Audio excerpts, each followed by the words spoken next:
Not really, other than the fact that the timetable is it's floating.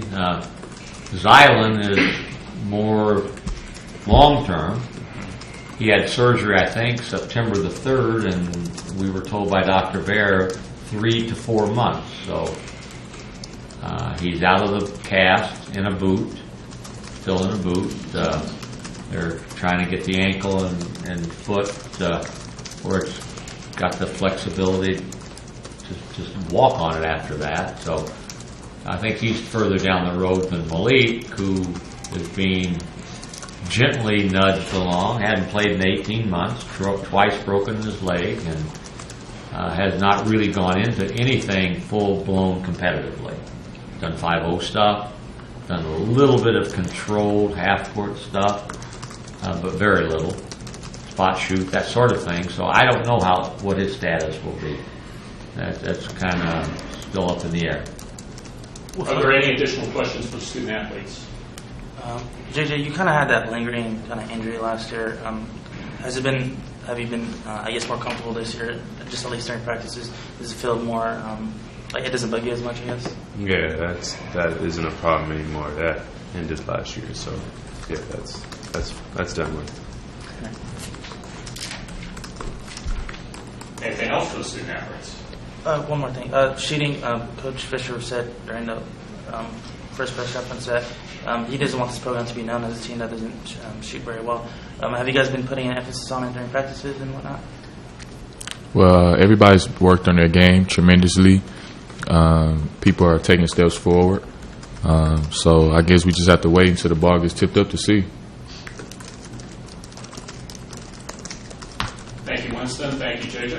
You guys are good? Go. Tell Dutch to go ahead and move forward with whatever you're doing. Go ahead and get the non-court start.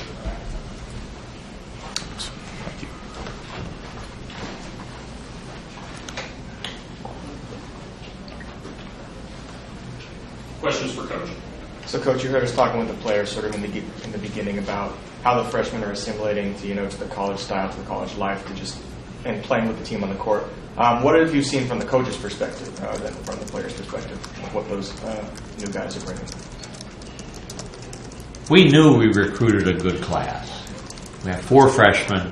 First time we've recruited exclusively freshmen, high school kids.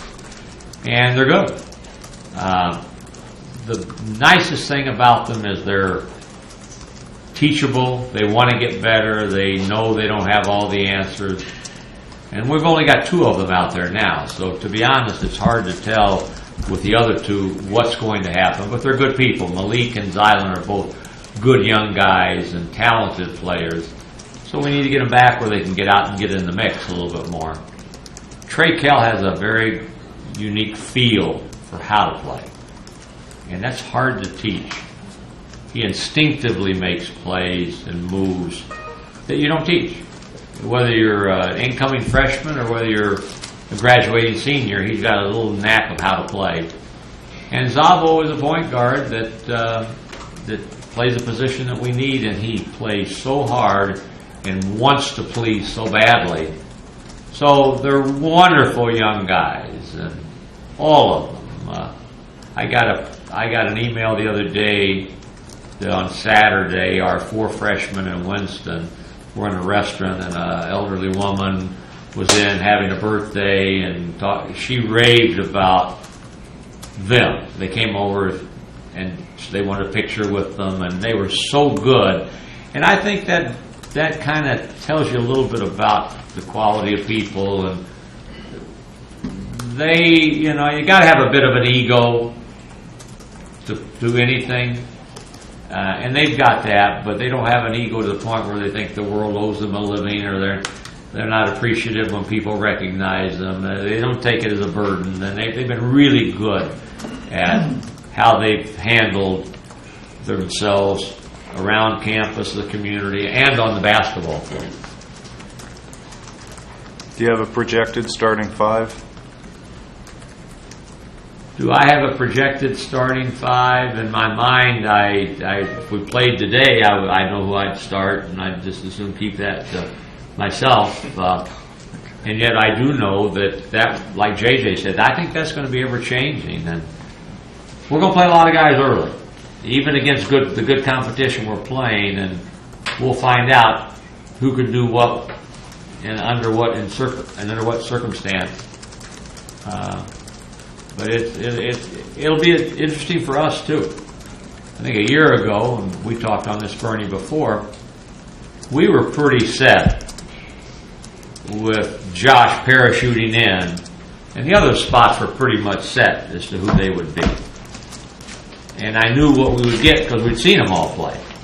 And this year's a little bit uncertain. You know, Angelo's going to play.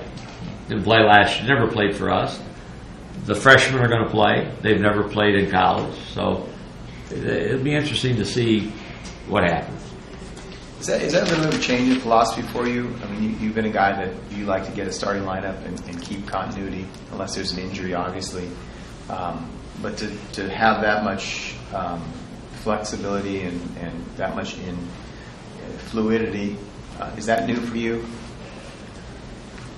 Yes and no. We've had here, I've had other places, talented group with depth. Usually it has a way of working itself out. I won't be hesitant if I feel, the guy that's subbing for the guy to take that guy's spot, if we feel that's best for us. And he's played that to earn that opportunity. I also, as you can tell by how we've done things here, I've been a creature of habit where we get a lineup, and unless injury takes its place, I'm not quick to throw somebody under the bus or out of the lineup if he has one bad game. Play hard, and we'll make decisions, but I would say that there is a chance this year that our lineup will vary as our season goes on. We will probably not have the same starting lineup for 35 games.